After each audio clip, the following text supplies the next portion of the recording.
I'm Jeremy Shepherd. And I'm Damien.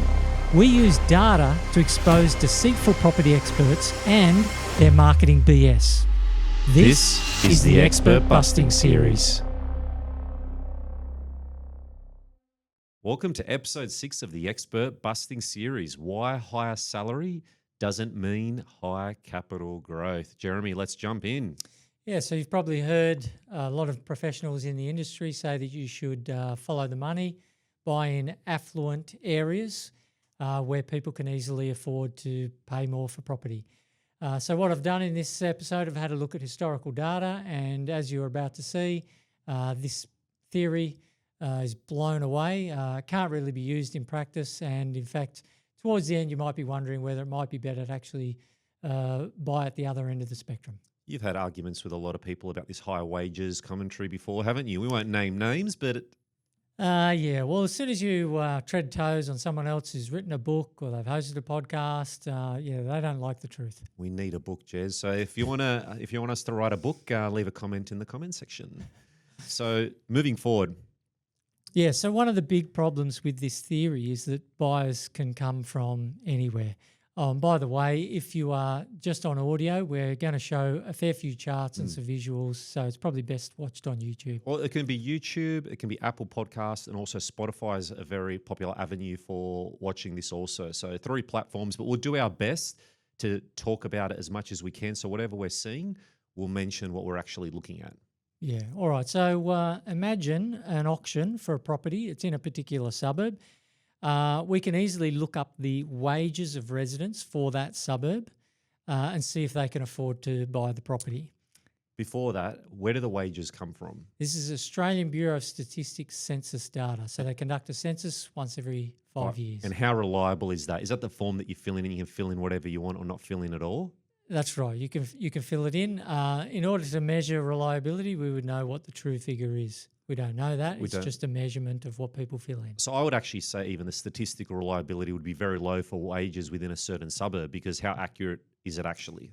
Yeah, there's a theory that people underquote because they don't want the ABS sharing this information. Oh, sorry, overquote, underquote? Yeah, they don't want the ABS. They think the ABS might share this data with the ATO, and the ATO will come knocking. There isn't anything that is that granular. So the ABS makes sure that your personal information is not known to the rest of the country. So you can feel free to be as honest as you like. But here's the issue that I mentioned.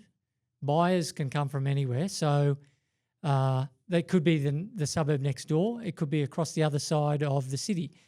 We don't care what the residents of this suburb earn. We want to know how much money the buyers have got. Are they in a position to purchase property in this suburb? An example would be, let's say you live in Sydney, okay, and I want to buy an investment property borderless. So it could be you might be buying in Melbourne where there's a lot of auctions there, for example, or you might be buying in Darwin. Auctions are becoming a bit more apparent there too. So it's like you might be earning the big dollars in the state that you live in, but then investing in other locations. And a lot of investors will look to diversify their portfolios. So that's not getting taken into account, is it? No, that's a good one. For investors, they can buy anywhere. Why do you care what their income is like? But even just for home buyers, investors excluded, home buyers, there's no law that says you must buy in the suburb in which you live in. It's ridiculous. So first of all, how do we know if they can afford to buy? And that leads to the second problem. If they turned up, well, it's a pretty good indicator that they can afford to buy there. They wouldn't even bother looking in this suburb if prices were beyond their budget. So the incomes of residents are just not relevant. We need to know the income of buyers, but buyers can come from anywhere. And that brings us to another problem. The income data that you can examine comes from the ABS. That census is conducted once every 5 years. As you pointed out, it might be unreliable, but it doesn't get published until about a year after the census is conducted. So this time next year, we would have conducted the 2026, it's usually in August, the 2026 census, but the data you won't get until 2027.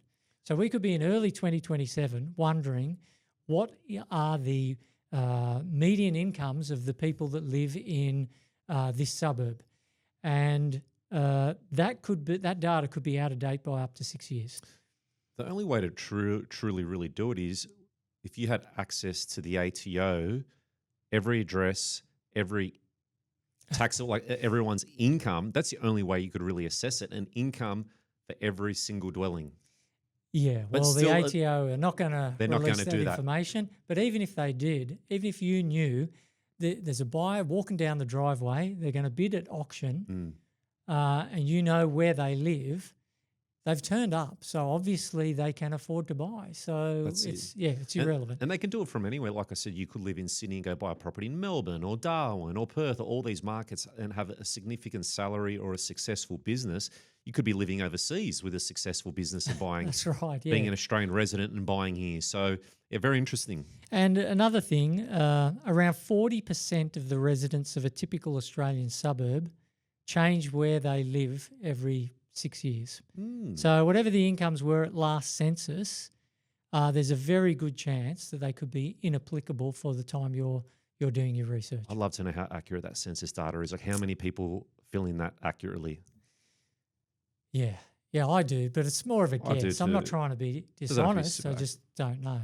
I can't even remember. It was 5 years ago, so I can't even remember what I did with it. Yeah, well, we got one coming up.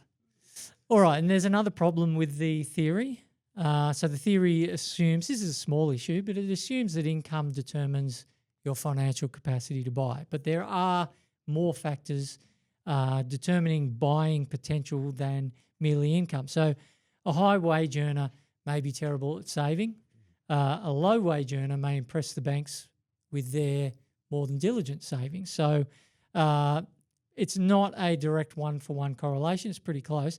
And what about a buyer who has no income, like a retiree, and they're going to pay in cash? They've got a nest egg there, and they're going to pay in cash. So incomes have got lots of problems. They're not a good indicator, but it all comes down to the data, doesn't it? Especially when you've got, like, for example, healthy superannuation balances and you're buying within your super, for example. Like that's a very popular strategy, as we saw in episode 51, 52 and 53 of our Suburb Data podcast, but where we talked about things like super, like where's the income there? You're buying a property somewhere within your super fund, what income's getting taken into account then? Yeah. So it's contributions, isn't it? Very interesting. Yeah, so there's not a one-to-one correlation, but all of this is just suggesting that the theory might not work. The proof is in the pudding, so let's have a look at some data. And this is what the historical data has to say. So it's a busy chart. I'll go through and explain all the bits and pieces. So this chart shows the capital growth of suburbs from around Australia split into 10 evenly sized groups called deciles. So each decile contains 1/10 of Australia's suburbs. Now, to know which group a suburb belongs in, I've used the suburb's median family household income. So if the suburb has the lowest income earners in the country, that suburb will be placed in decile 1 on the far left of the chart, along with all the other low-income earner suburbs. And, so this income data comes from Australian Bureau of Statistics. It's that census data, and it covers censuses conducted from 1991 to 2021. The first income decile contains the lowest 10% of income earners. The second decile contains the second lowest 10%.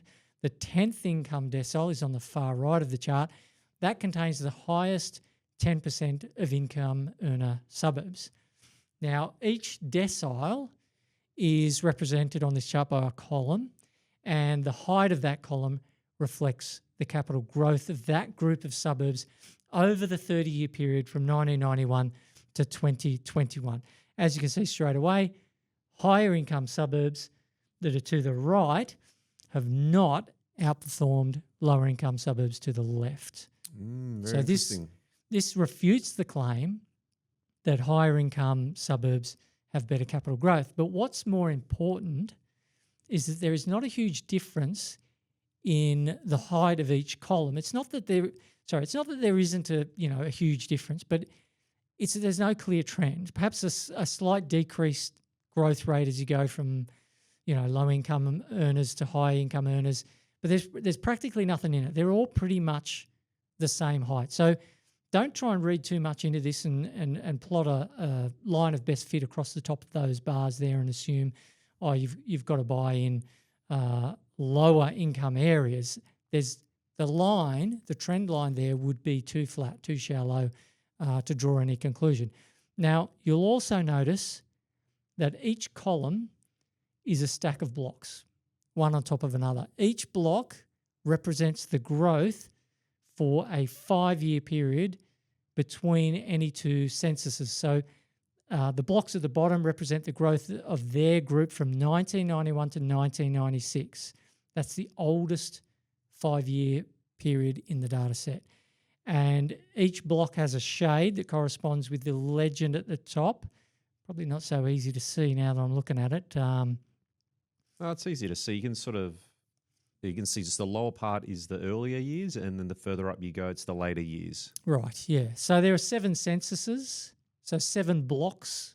Mm-hmm. Is that right? 1, 2, 3, 4, 5, 6. Yeah. So yeah, the period between each census, that growth has been measured. So if you look at the bottom row of blocks, they're in the darkest shade of turquoise. You'll see that the best growth from 1991 to 1996 was found in the 7th income decile. And you'll also notice there was not much difference in growth between decile 1 and decile 10. But the next 5-year period is very different. That's the next set of blocks. So the second from the bottom in each column now. The best growth was found in the highest income earning suburbs. That's the 10th decile on the far right. And this was the period from 1996 to 2001. But then if we look at the next 5-year period, that's the third row of blocks from the bottom, that trend reversed. So the tallest block in that row was the lowest income earning suburb on the far left, and the lowest growth was in the highest income earning suburbs on the far right. So 2001 to 2006, you had the best capital growth in the suburbs with the lowest income. So it's the 1996 to 2001, and then 2001. Yes, you're right. Yeah, yes, so sorry. from 2001 to 2006, you had the best capital growth in the lower income markets and suburbs compared to the higher income suburbs. So you can see that it's not consistent for each 5-year period. It shows that there are eras in which certain cohorts outperform and then eras when they underperform. The conclusion you draw is heavily dependent on when you set the start and finish times. But overall, the chart shows it didn't matter what income a suburb had. Over the long term, the growth had been pretty much the same for all income deciles.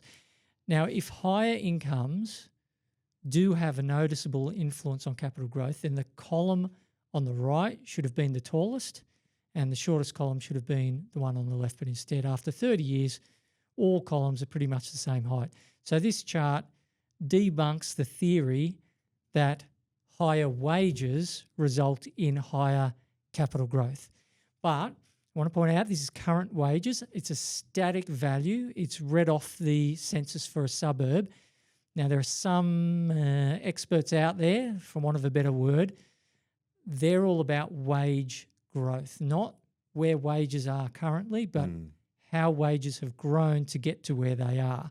Now, there are some professionals in the industry who don't look at high or low income suburbs. Instead, they look at high or low income growth suburbs. In other words, it's not how high the income is, it's how much income has grown recently. So here's a chart showing the relationship between 5-year income growth and capital growth. So it's the same concept as the last chart, but the chart title is a bit of a mouthful now. And you'll also notice there is one set of blocks fewer than in the previous chart. And this is because I need to calculate income growth between two censuses and then calculate capital growth for the next 5-year period. So I need a 10-year period, that's of historical data, to calculate the height of each block's 5-year growth. Now that leftmost column it's not the 10% of lowest income suburbs in Australia. It is the lowest income growth suburbs. So they could be affluent suburbs with no income. There could be affluent suburbs with no income growth, or there could be really cheap suburbs with very high income growth. Similarly with the column on the far right, it may not consist of expensive suburbs, but it consists of suburbs with very low income growth. So we're measuring income growth across the horizontal x-axis and comparing that with capital growth up the left vertical y-axis. And again, you can see there's nothing convincing in this chart to suggest that higher income growth might lead to higher capital growth. And again, there are eras when high income growth suburbs outperformed low income growth suburbs, but there are eras when that trend reversed. For example, if you run your eye across the bottom set of blocks, that's the darkest shade, you'll notice that higher income growth suburbs marginally outperformed lower income growth suburbs. That's the capital growth from 1996 to 2001. But you look at the next set of blocks above those and they show the trend reversing. So in that 5-year period, it was the low income growth suburbs that outperformed. And overall, looking at the total height of each column, you can see there's no clear pattern we can use. If anything, higher income growth produced fractionally less capital growth, but there's nothing sturdy enough to even hang your hat on here. So this was after I chose a 5-year period to measure the growth in incomes, but someone might argue that 5 years is not enough. So if you look at the next chart, this chart shows the relationship between 10-year income growth and capital growth. And now we can see a pattern. But it looks like an argument in favour of low-income growing suburbs, given the gradually declining rates of capital growth from left to right. So remember, the fastest income growth is on the right. So this might be explained by, let's say you've got an established suburb and there are just stable incomes. Or perhaps you've got newer suburbs which have fast income growth, but they also contain a lot of new property, which has been proven to have slower capital growth. And for more on that topic, check out Expert Busting topic number 3, new versus old. Anyway, it looks like we have a pattern here, but this is more than likely just another case of a trend of one era reversing in the next era. I did 15 years, which is the next chart.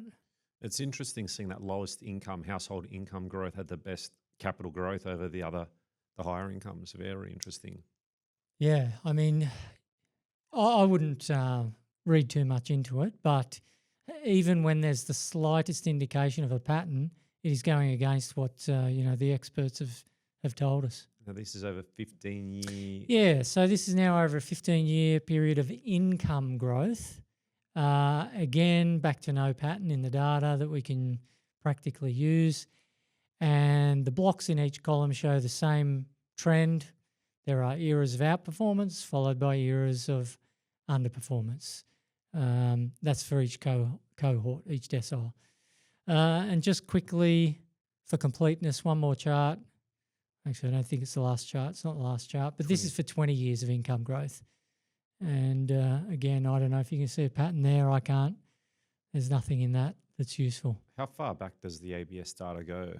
1991 was the first, yeah. So is it hard to get this data? Like, is it readily available? No, it's freely available from the ABS. It might be difficult to analyse it. I mean, I put this in a database and run queries against it. So you might not be able to do this very easily in a spreadsheet, but it's not impossible.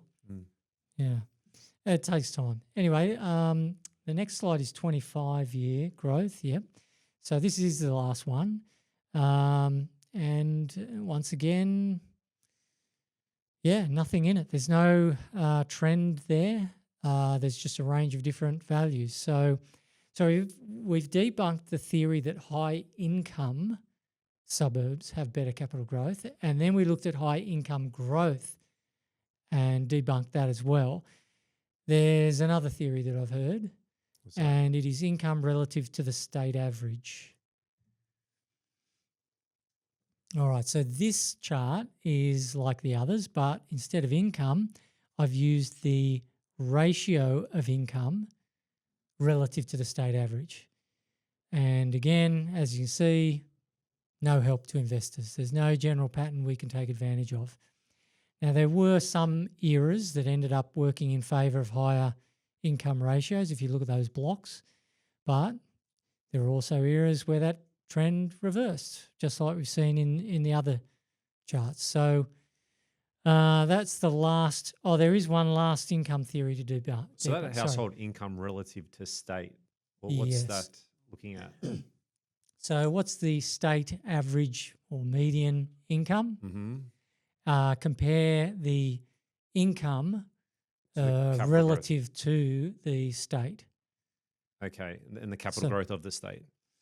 Versus the capital growth of those. So I've calculated the capital growth of the suburbs that have a high income relative to the state average.